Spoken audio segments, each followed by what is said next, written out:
오늘 우리가 은혜 받고자 하는 말씀의 제목은 하늘에 미리 계신 예수님입니다. 말씀은 요한복음 12장 20절로 50절 말씀이며 요절 말씀은 24절 말씀이 되겠습니다.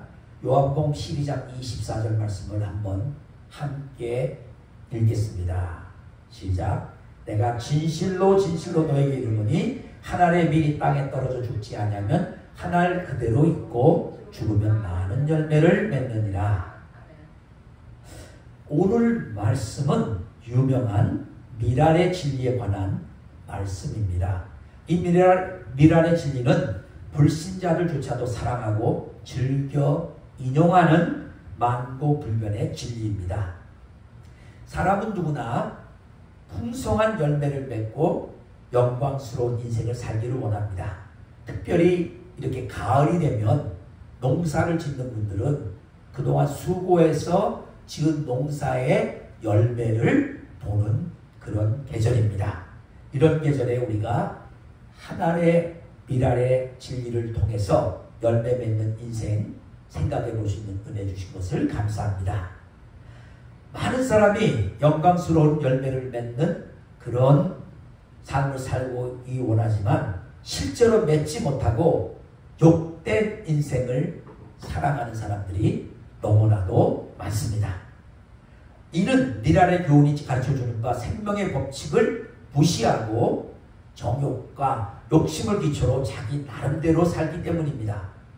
오늘 말씀 통해서 특별히 풍성한 열매를 맺는 비결을 배워 복되고 영광스러운 인생을 살기를 축복합니다. 첫째, 미랄의 진리 20절부터 24절 말씀이 되겠습니다. 20절 말씀을 보십시오. 명절에 예배하러 올라온 사람 중에 헬라인 몇 사람이 있었습니다. 6월절에는 천하각국에 흩어진 경건한 유대인들과 하나님을 경외하는 이방인들이 예루살렘을 찾아왔습니다. 헬라인들이 예배하러 온 것을 보면 유대교로 개종한 자들이었습니다. 헬라인의 신은 다신이고 인간적이었습니다. 그러나 자신들의 인본적이고 미신적인 종교의 환멸을 느끼고 참된 하나님을 찾아 유대교로 개종했을 것입니다. 고린도전서 1장 22절에 보면 유대인들은 표적을 구하고 헬라인들은 지혜를 찾는다고 하였습니다.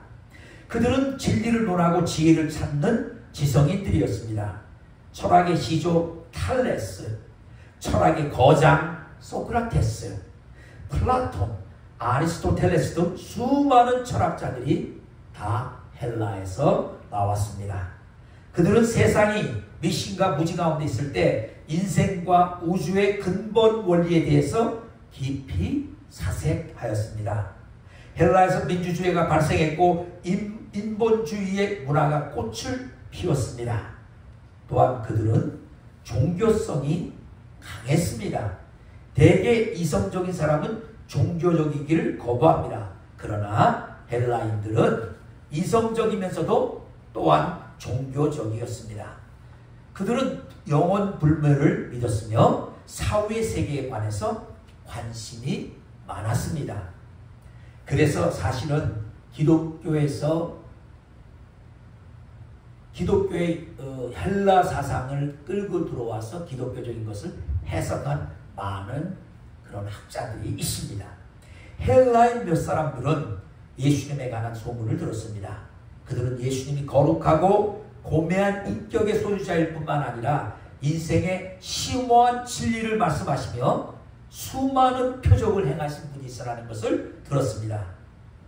특히 예수님께서 죽은 나사로를 살리신 사건은 그들에게는 충격적인 것이었습니다.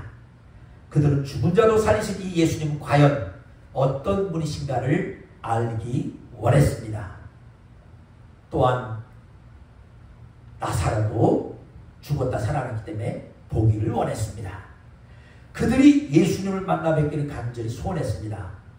이것은 단순한 호기심 이상으로서 내면 깊이에서 나오는 영적 소원이었습니다. 그들은 예수님의 제자들 중에 먼저 헬라식 이름을 가진 빌립에게 청했습니다. 아마 빌립이 잘생겼던 모양입니다. 그리고 제자들 가운데 혹시라도 빌립이 영향력을 주는 사람이라고 생각했던 모양입니다. 그러나 사실 빌립은 5,000명을 먹이는 데 오병이어 사건 때 계산만 하다가 예수님께서 쓸 수 없는 사람이 되어버렸습니다. 그보다 그는 예수님이 이방인을 만나게 될 경우 이방인과 혹시 교제한다고 해서 사람들로부터 비난을 받지 않을까 하는 계산하는 마음 때문에 망설였는지도 모릅니다. 그에게는 헬라인들을 예수님께로 데리고 갈 믿음이 없었습니다. 그러나 안드레는 역시 믿음의 사람이었습니다. 안드레는 확신 있게 헬라인들을 예수님께로 인도하고자 했습니다. 빌립이 안드레에게 가서 말하고 안드레와 빌립이 예수님께 가서 이 사실을 알렸습니다. 이때 예수님은 뭐라고 말씀하셨습니까? 23절을 보십시오. 인자의 영광을 얻을 때가 왔도다. 이 예수님께서 이때까지 내 때가 아직 이르지 아니하였다. 요한복음 2장 4절에서도 그렇게 말했고요. 요한복음 7장 6절에서도 그렇게 말했어요. 요한복음 8장 20절에도 그렇게 말씀하셨어요. 내 때가 아직 이르지 아니하였다. 그런데 지금은 내 때가 왔다. 이렇게 말씀하고 계십니다. 여기서 때는 십자가에 못 박혀 죽으실 때, 인류 구속 역사를 위해 당신이 십자가 희생제물로 죽을 그때를 말하고 있습니다. 그런데 예수님께서 왜 내가 이제 십자가에 못 박혀 죽을 때가 왔구나 라고 말씀하지 않고 인자의 영광을 얻을 때가 왔도다 라고 말씀하셨을까요? 또 왜 헬라인들이 찾아왔을 때 이런 말씀을 하셨을까요? 여기서 우리는 예수님에 대해서 두 가지를 배울 수 있습니다. 첫째로는 예수님이 십자가의 죽음을 영광으로 보신 것을 배울 수 있습니다. 예수님은 수많은 무리들의 열렬한 환영을 받으시면서 왕으로 예루살렘에 입성하셨습니다. 예수님이 지상 사역을 하는 가운데 예루살렘 입성 때만큼 모든 사람들로부터 이스라엘의 왕으로 대접받으며 환송받은 그런 순간은 없었습니다. 종교 지도자들도 그런 사건을 보고 보라, 온 세상이 저를 쫓는도다 하시면 예수님의 입성을 망연자실한 태도로 바라보고만 있었습니다. 바로 요한복음 10장 19절에 그렇게 기록되고 있습니다. 대세는 예수님께 기울어졌습니다. 외적으로 볼 때 지상 메시아 왕국을 이룰 절호의 기회인 것처럼 보입니다. 이렇게 되면 분위기에 말려들어서 대권을 잡을 생각에 사로잡히기가 쉽습니다. 보통 사람은 다 이렇게 많은 사람이 자기를 따르면 자기의 목적을 잃어버리고 사람들을 기쁘게 해주는 그런 일을 하고자 합니다. 그러나 예수님 바로 이때 하나님의 뜻을 생각하셨습니다. 하나님의 뜻은 인류의 죄를 속하기 위해서 십자가에 못 박혀 돌아가시는 것이었습니다. 십자가에 못 박혀 죽는다는 것은 고통스럽고 수치스럽고 저주스러운 일입니다. 구약에도 십자가에 달린 자마다 나무에 잘린 자마다 저주받은 것이라고 했습니다. 이는 분명 패배요, 어리석은 것입니다. 그러나 예수님은 십자가의 죽음을 영광을 얻을 때로 생각하셨습니다. 이는 예수님께서 십자가에 못 박혀 죽으심으로 인간의 죄가 속하여지고 영광스러운 하나님 나라로 가는 길이 열리기 때문입니다. 인간들의 죽음은 죄값으로 인한 것이지만 예수님의 죽으심은 인간의 죄를 대속하는 대속의 죽음입니다. 그러므로 예수님의 십자가는 영광의 십자가입니다. 또 패배가 아니라 승리의 십자가입니다. 골로새서 2장 15절에서 사도 바울이 그와 같이 또 말했습니다. 또한 십자가는 무력하고 어리석은 것이 아니라 가장 지혜롭고 능력 있는 것입니다. 사도 바울이 고린도서서 1장 22절로 24절에서 다음과 같이 증거합니다.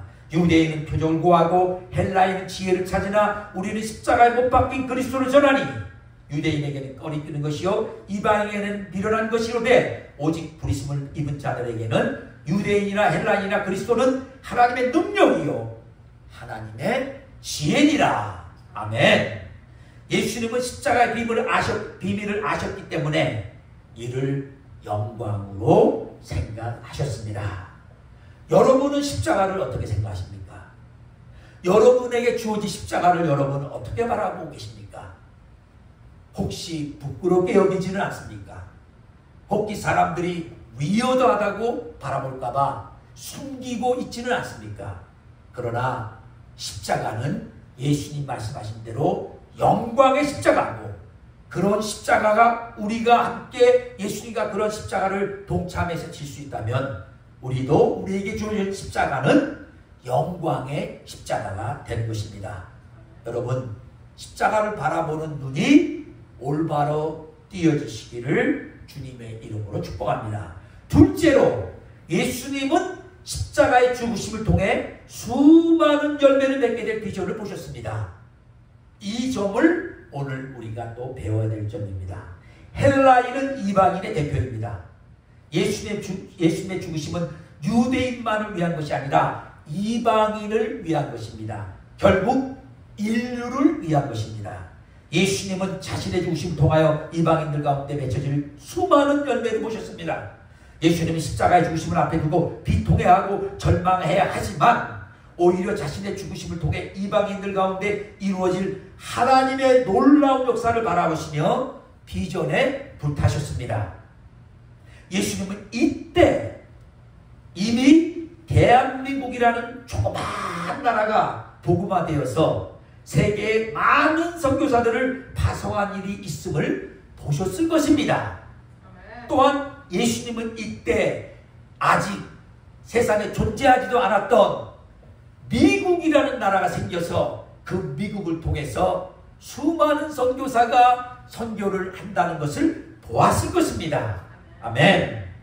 예수님은 계속해서 자신의 죽음이 왜 영광되는가를 미랄의 비유를 통해서 알기 쉽게 설명해 주셨습니다. 24절을 보십시오. 내가 진실로 너희에게 이르노니 한 알의 밀이 땅에 떨어져 죽지 아니하면 한 알 그대로 있고 죽으면 많은 열매를 맺느니라. 미랄의 교훈은 평범한 자연 법칙으로서 생명의 법칙이요 창조의 법칙입니다. 한 알의 밀은 많은 열매를 맺을 무한한 가능성을 지니고 있습니다. 이 점을 깊이 생각해 보시기 바랍니다. 한 알의 밀알, 요거 참새가 먹어도 밥이 배부르지 않습니다. 그야말로 무시해버리고 발로 밟아 땅속에 그냥 없어지게 만들어버리고 그냥 쓰레기통에 던져버릴 또 아깝지 않을 정도로 아주 작은 한 알입니다.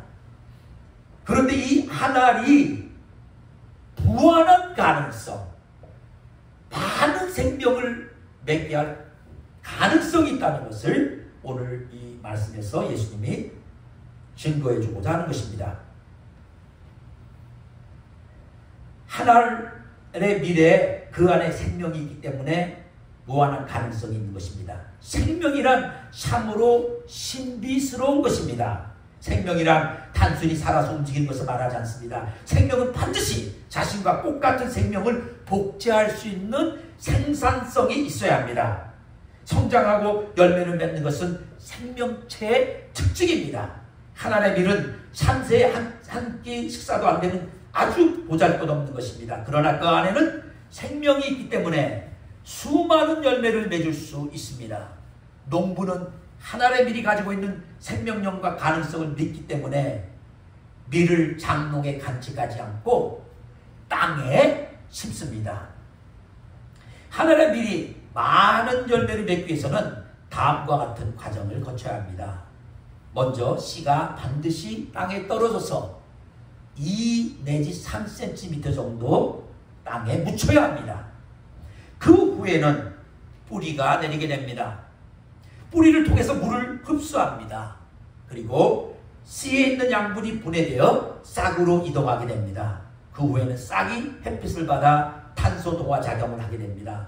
그러면 싹이 자라 꽃을 피우고 결국 열매를 맺게 됩니다.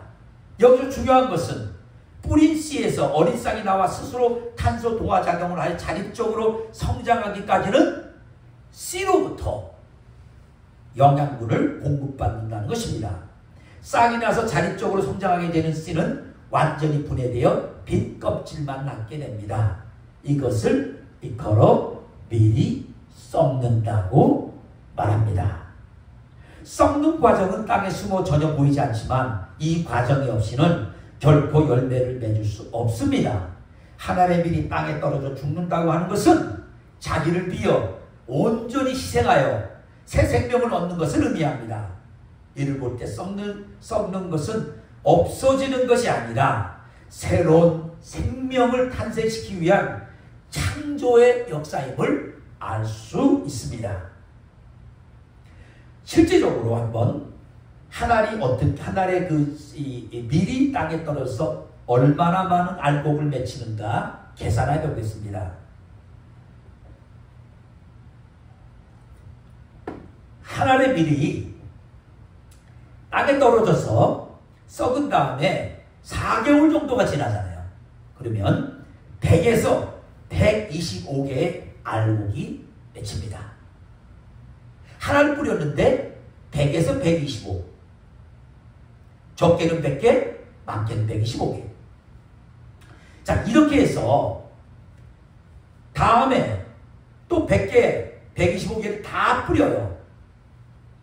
그 다음에 또 그 각자 100개에서 또는 125개씩 뿌린 데서 또 싹이 나서 그렇게 해서 계산했더니 5년 후에는 100에서 125개라는 엄청난 열매를 맺습니다. 이는 우리 옛날 그 가마니 있죠. 한 가마니 이렇게 해서 가마니로 쌀가마니 할 때 17,000 가마니 200명이 하루 3끼 밀밥만 계속해서 먹어도 34년간 먹을 식량이 나오는 겁니다. 한번 상상을 해보세요. 그런데 5년 정도가 아니라 계속 심어요. 하나도 안 먹고 또 심고 또 심고 해서 10년이 지나면 10의 20승이라는 이 도대체 상상도 할 수 없는 숫자, 천문학적인 숫자의 열매를 맺게 됩니다. 이렇게 하나의 밀이 가지고 있는 위력은 대단한 것입니다. 이렇게 많은 열매를 맺으려면 반드시 땅에 떨어져 보이지 않는 가운데 100% 완전히 자기가 분해되어 썩는 작업이 필요합니다. 99%만 썩어도 안 되고 100% 완전히 썩어야 합니다. 자기를 보호하고 지키고자 하는 마음, 자기를 사랑하는 마음, 자기의 영광을 드러내고자 하는 마음 등 자기가 완전히 깨어져야 합니다. 이 자기 분해는 자기 존재를 말살시키는 것이 아니라 새로운 생명, 더 풍성한 생명을 얻기 위한 과정인 것입니다. 이는 고통스러운 것이지만 그 고통은 의미 있고 가치 있는 고통입니다. 다른 말로 하면 하나의 밀이 땅에 떨어져 죽는다는 것은 하나님께서 주신 한 가지 사명을 위해서 온전히 자기를 희생하는 것입니다. 사람들은 한 곳에 얽매이기를 싫어하고 또 자기를 희생하기 싫어합니다. 사람들은 희생 없이 많은 열매를 내줄 수 없을까 연구합니다. 어떻게 좀 다른 방법 없나? 그러나 이 하나의 밀의 진리에서는 오직 하나이 완전히 땅에 떨어져 죽는 것 외에는 다른 비밀이 없습니다. 그래서 절대로 다른 비밀이 없기 때문에 오직 한 가지 열매 맺을 수 있는 비밀은 죽는 것밖에 없습니다. 만일 하나의 밀이 땅에 떨어져 죽지 않고 5년이고 10년이 지나고 예를 들면 50년, 60년, 70년, 80년, 90년 죽을 때가 다 되는 100년 가까이 가도 아무 열매가 없이 한 알 그대로 있게 되는 것입니다. 그러나 그 한 알이 썩어 완전히 자기가 분해돼서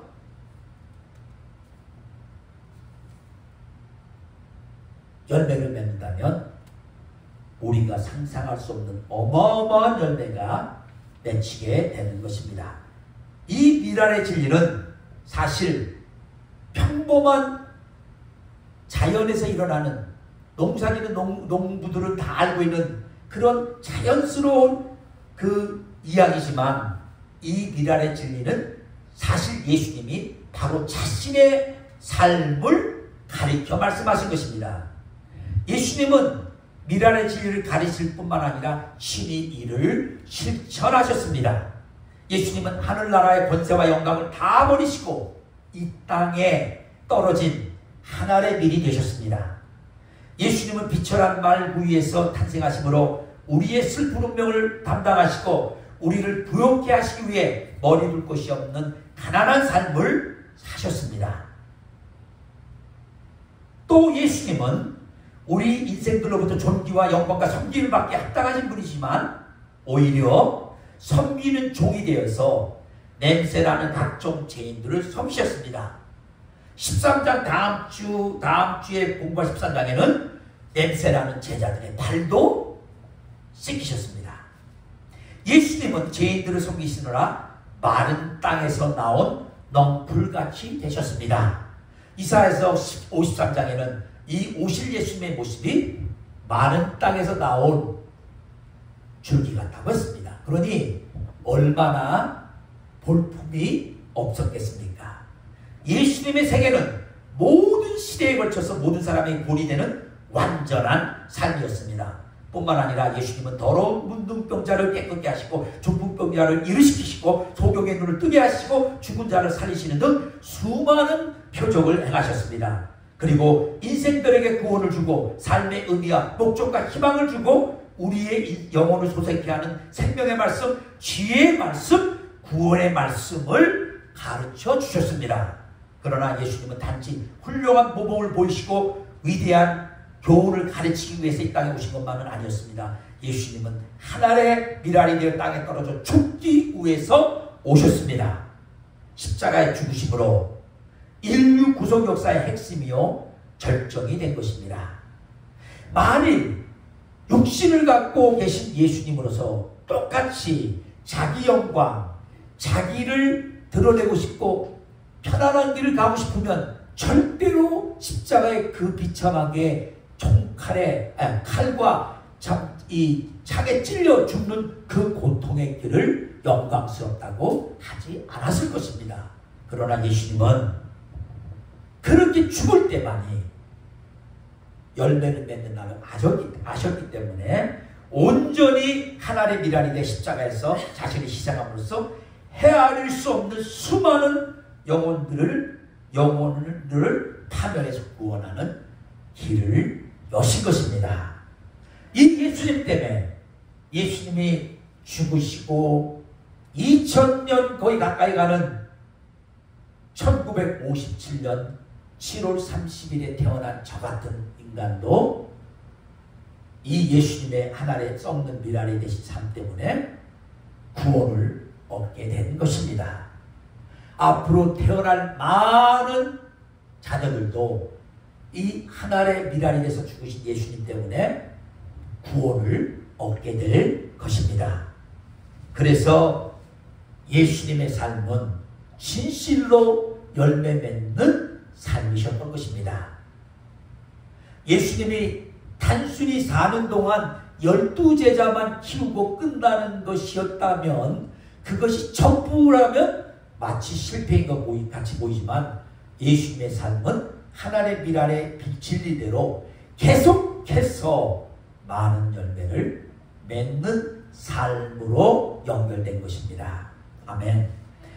둘째로 생명을 얻는 길 25절 26절입니다.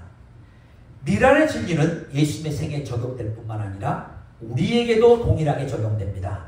우리 인생은 하늘의 밀과 같습니다. 우리에게 많은 열매를 맺을 수 있는 생명력과 무한한 가능성이 있습니다. 우리가 예수님의 생애를 본받아 주와 복음을 위하여 자신을 희생할 때 많은 생명의 열매를 맺는 복된 인생을 살 수 있습니다. 그러나 사람들은 열매 맺기를 원하면서도 자신을 희생하기는 싫어합니다. 요한복음 12장 24절 말씀을 족자에 써서 붙여놓고 즐기기는 하지만 막상 그런 인생을 살기는 원치 않습니다. 왜 그렇습니까? 이는 자기 생명을 사랑하기 때문입니다. 사람에게는 누구나 자기 생명에 대한 강한 애착이 있습니다. 그래서 이런 말 있잖아요. 세상에 거꾸로 매달려도 살고자 한다. 근데 말로는 뭐 나이 드신 분들, 노인네들도 아유 이제 난 이제 죽어야지 뭐 더 살아서 뭐해 이렇게 말하시면 실제 마음속에는 거꾸로 매달려서도 100년이고 200년이고 계속 살 수 있으면 어떤 모양이든 살기를 원하는 것입니다. 생명에 대한 강한 애착 때문에 자기를 희생하기를 싫어하고 자기를 잃어버릴까 두려워합니다. 그러나 이런 자는 결국 어떻게 됩니까? 25절에 다음과 같이 말합니다. 자기 생명을 사랑하는 자는 잃어버릴 것이요 이 세상에서 자기 생명을 미워하는 자는 영생하도록 보존하리라. 우리의 생명은 자기를 위하여 쓰느냐 아니면 주와 복음을 위하여 쓰느냐 둘 중에 하나밖에 없습니다. 생명을 자기를 위해 쓰는 자는 자기 생명을 사랑하는 자입니다. 자기 생명을 사랑하는 자는 자기 만족과 행복을 위해서 살아갑니다. 자기 명예와 자기 영광을 위해 살아갑니다. 이런 자의 특징은 자기가 강합니다. 특히 자존심이 강합니다.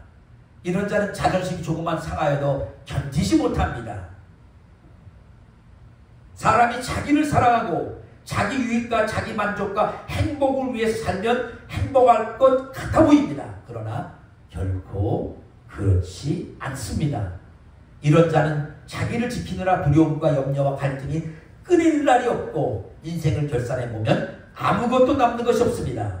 결국 죽음과 함께 모든 것을 잃게 됩니다. 뿐만 아니라 최후 심판의 날에는 하나님의 공의와 심판을 받게 됩니다. 그러나 이 세상에서 자기 생명을 미워하는 자는 어떻게 됩니까? 이 세상에서 자기 생명을 미워한다는 것은 사악하라는 말이 아닙니다. 자기를 학대하고 자기를 저주하라는 그런 말이 아닙니다. 이는 죄의 소욕을 부인하고 하나님의 영광을 위해 산다는 것입니다. 다시 말하면 우리의 생명을 가장 가치 있는 곳, 즉 주와 복음을 위해서 투자하는 것입니다. 생명 구원 역사를 위해서 시간과 물질과 젊음과 꿈을 희생하는 것입니다. 이런 자는 세상에서 늘 손해보고 불이익을 당하고 자기를 잃는 것 같기 때문에 다른 사람들에게는 어리석은 자처럼 보입니다. 그러나 결코 그렇지 않습니다. 이런 자는 이 세상에서 잠깐 동안의 생명을 영원한 생명을 얻는 데 투자하기 때문에 가장 지혜로운 자입니다.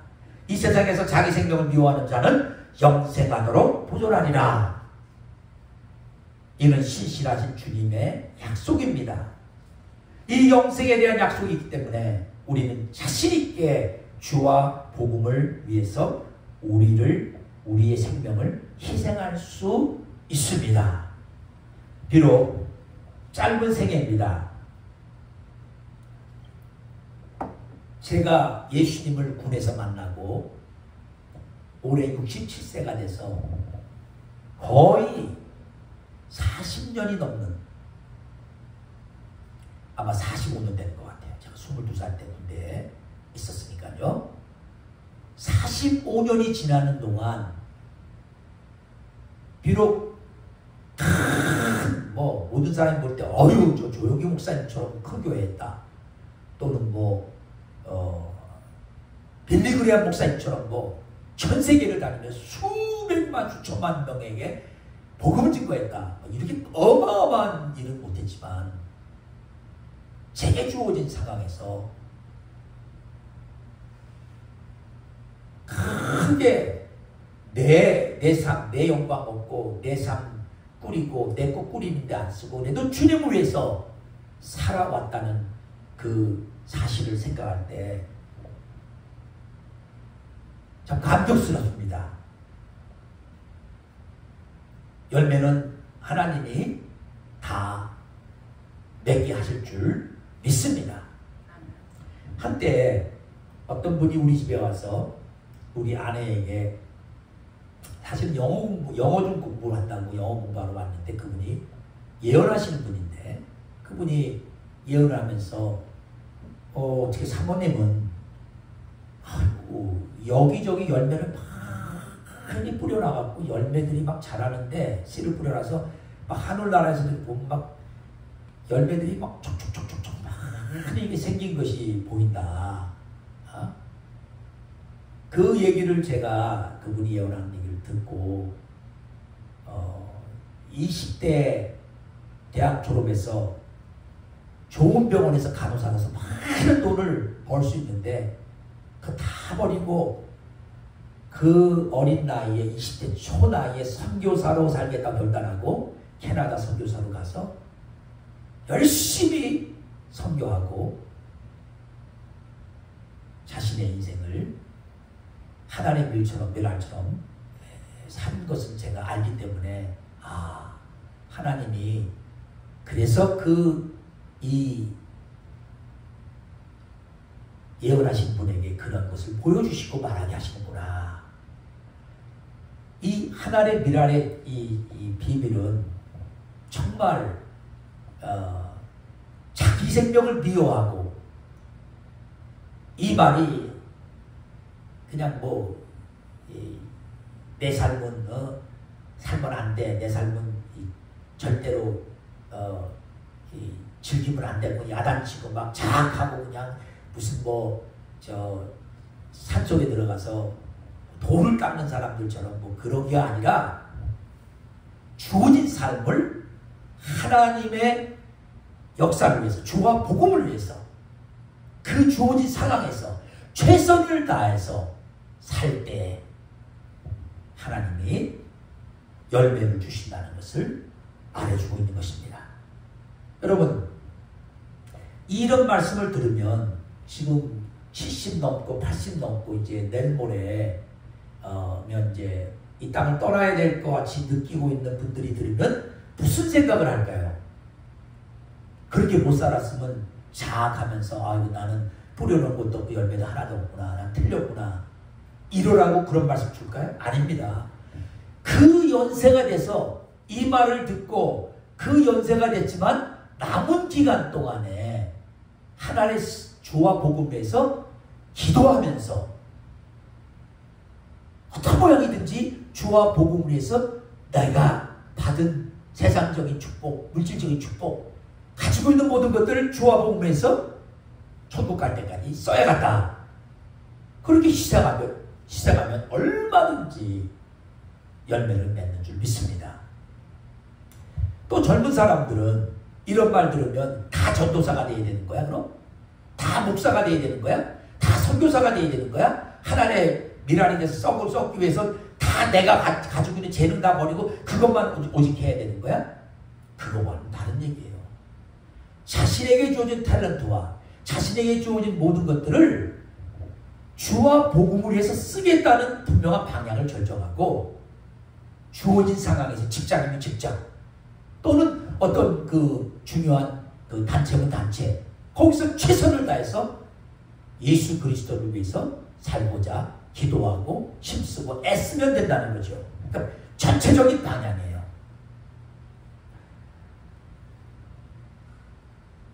26절 한번 보세요. 사람이 나를 섬기려면 나를 따르라. 나 있는 곳에 나를 섬기는 자도 거기 있으리니 사람이 나를 섬기면 내 아버지께서 저를 귀히 여기시리라. 예수님을 따른다는 것은 자기를 부인하고 자기 십자가를 지고 예수님을 배우고 본받는 것입니다. 다시 말하면 예수님과 같이 하나님의 썩는 미랄의 인생을 산다는 것입니다. 우리가 예수님을 따를 때 하나님 아버지께서 귀히 여기시고 사랑하십니다. 여러분 우리가 이 복음을 듣고 요한복음 3장 16절에 예수님 말한 복음, 하나님이 세상을 이처럼 사랑하사 독생자를 주셨으니 이는 저를 믿는 자마다 멸망치 않고 영생을 얻게 하려 합니다.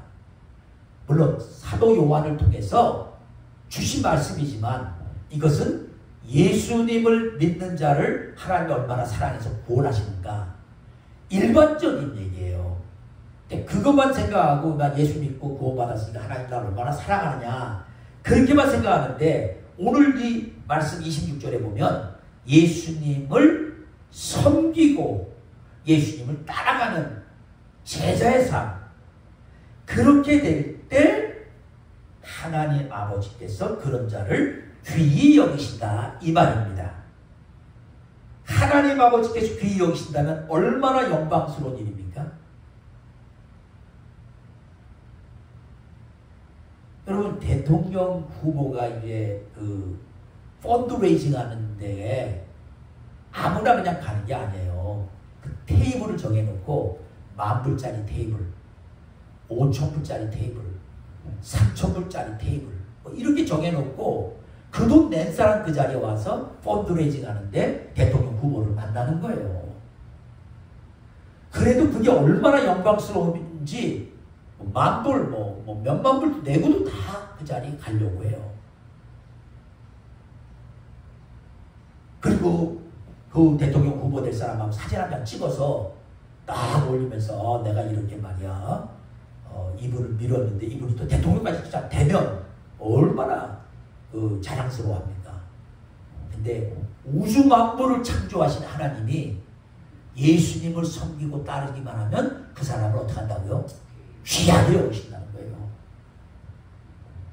여러분, 정말로 예수님을 섬기고 예수님을 따르는 자는 비록 세상 사람들의 눈에는 그 사는 삶이 궁핍해 보이는 것 같고 좀 힘든 길을 가고 어렵고 뭐 좀 보기가 별로 그렇게 편안하게 느껴지지 않을지 몰라요. 그러나 하나님께서 귀하게 여기신다는 걸 알면 주님을 섬기고 따르는 자는 함부로 해서는 안 되는 것입니다. 자, 오늘 세 번째 파트입니다. 십자가의 죽으심을 통한 역사, 27절부터 50절까지입니다. 이 절 숫자가 거의 23절 되는 긴 말씀인데 이 말씀은 첫째 27절부터 29절까지는 예수님의 고뇌와 각오에 대한 말입니다. 예수님은 육신의 몸을 입으셨기 때문에 십자가를 앞에 두고 고뇌하셨습니다. 지금 내 마음이 민망하니 무슨 말을 하리요? 아버지여, 나를 구원하여 이때를 면하게 하여 주옵소서. 예수님은 극심한 육체적 고통과 만민의 비방의 표적이 되고 사람들로부터 받게 될 모욕과 비난을 생각하면서 고뇌하셨습니다. 그보다도 인간의 죄로 인해 일시적이나마 하나님의 버림을 받고 진노의 심판을 받아야 하셨기 때문에 더욱 고뇌하셨습니다. 예수님의 육신은 이 고통의 때를 면하기 원했습니다. 그러나 예수님은 곧 자기를 부인하고 하나님의 뜻에 복종하셔서 다음과 같이 말하시는 겁니다. 그러나 내가 이를 위하여 이때에 왔나이다. 아버지여, 아버지의 이름을 영광스럽게 하옵소서. 예수님은 극심한 고뇌 가운데서도 십자가를 지고자 단호하게 결단하셨습니다.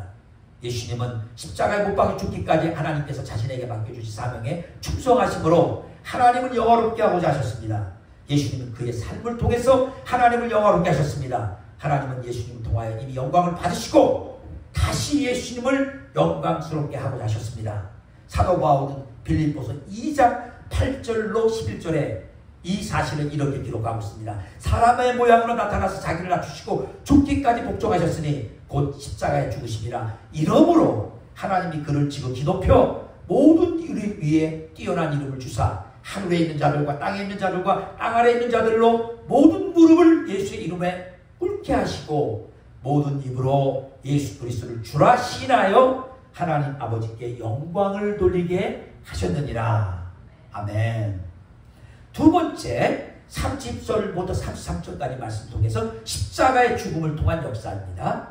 예수님은 이제 십자가의 죽으심을 통해서 이루어질 역사에 대해 말씀하셨습니다. 첫째로 이 세상 임금 곧 사탄이 쫓겨나게 되었습니다. 31절 말씀이죠. 쫓겨난다는 것은 점진적으로 쫓겨나는 것을 의미합니다.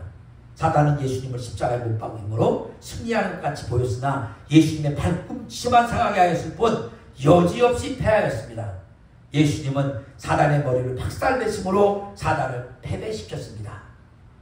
창세기 3장 15절에 원시복음에 나오는 여자의 후손을 사단이 발꿈치를 물고 또 여자의 후손은 그 뱀의 머리를 파괴한 그 원시복음이 이루어진 겁니다. 둘째로 예수님은 십자가와 부활로 구원의 역사를 이루셨습니다. 내가 땅에서 들린다는 것은 예수님이 십자가에 못 박혀 높이 다니신 사건뿐만 아니라 부활과 승천을 모두 포함합니다. 예수님은 십자가 부활을 통해서 우리를 죄와 사단의 권세로부터 해방시켜 주시고 영원한 생명의 세계로 인도하셨습니다. 세 번째 34절부터 50절까지 마지막 절까지 16절을 통해서 16절 말씀 통해서 비세로의 토총, 예수님께서 십자가의 죽으심을 통해서 일어난 신비한 구원 역사를 말씀하셨지만 우리들은 믿을 마음이 없었습니다. 그래서 그들은 율법에서 그리스도는 영원히 계시다고 하였는데 너는 어찌하여 인자가 들려야 하리라 하느냐 하며 반발하였습니다.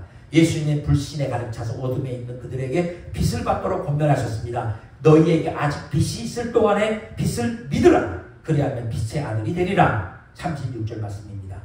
예수를 믿지 않는 자는 결국 어두움에 잡혀 지냅니다.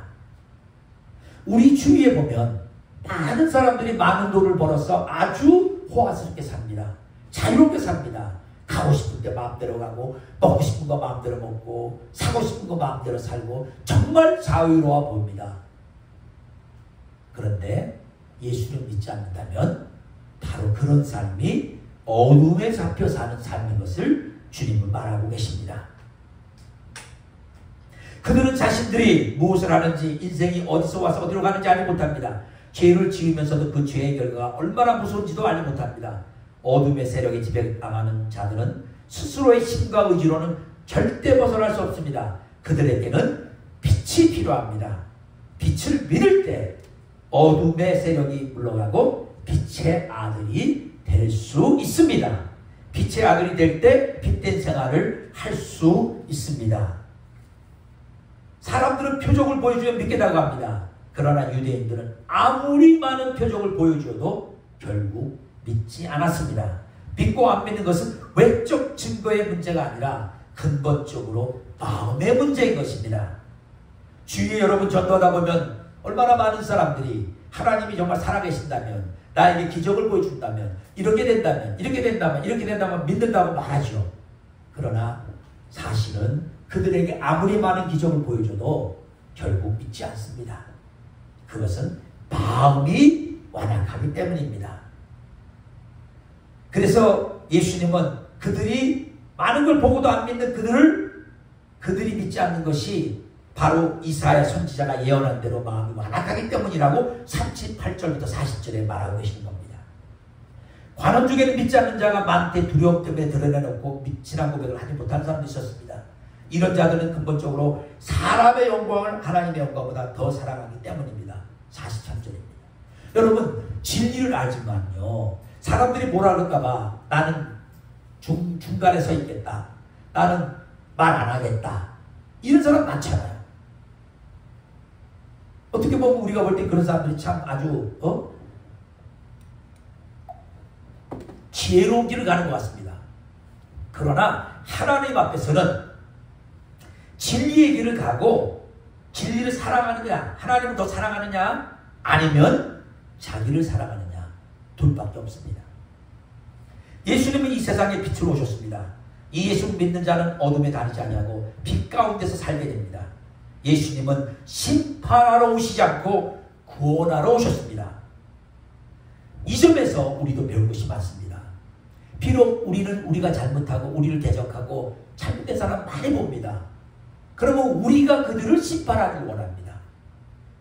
나도 모르게 저 나쁜 놈을 가만히 놔두면 안 돼, 내가 심판하려고 합니다. 그러나 예수님이 끝까지 나는 심판하러 온 것이 아니라고 하시면서 빛이신 자신을 드러내시고 그들이 빛으로 오기를 바라고 진리를 알기를 원한 것처럼 우리도 비록 우리를 대적하고 반대쪽에 섰을 사람도 우리가 심판하는 쪽에 말을 하는 것보다는 진리를 끝까지 주장하고 진리가 뭔가를 옳게 전하는 일만 하면 되는 줄을 압니다. 예수님의 말씀은 영생의 말씀입니다. 이 영생의 말씀을 영접하는 자는 뭘 얻어요? 영생을 얻게 됩니다. 아멘. 결론적으로 예수님은 하나님의 미랄의 진리를 가르치시고 그 진리대로 사셨습니다. 그래서 우리 모두가 당신처럼 하나님의 미랄에 대는 삶을 살기를 원하십니다. 그 외에는 열매 맺는 다른 길이 없습니다. 여러분도 하나님의 미리 대해서 주와 복음을 위해서 자신을 희생하고 썩는 삶을 삶으로 많은 열매를 맺으시기를 주님의 이름으로 축복합니다. 아멘. 기도하겠습니다. 주님, 오늘 하나님의 미랄의 진리를 가르쳐 주시고 또 자신이 그 미랄의 삶을 사시고 십자가에 우리의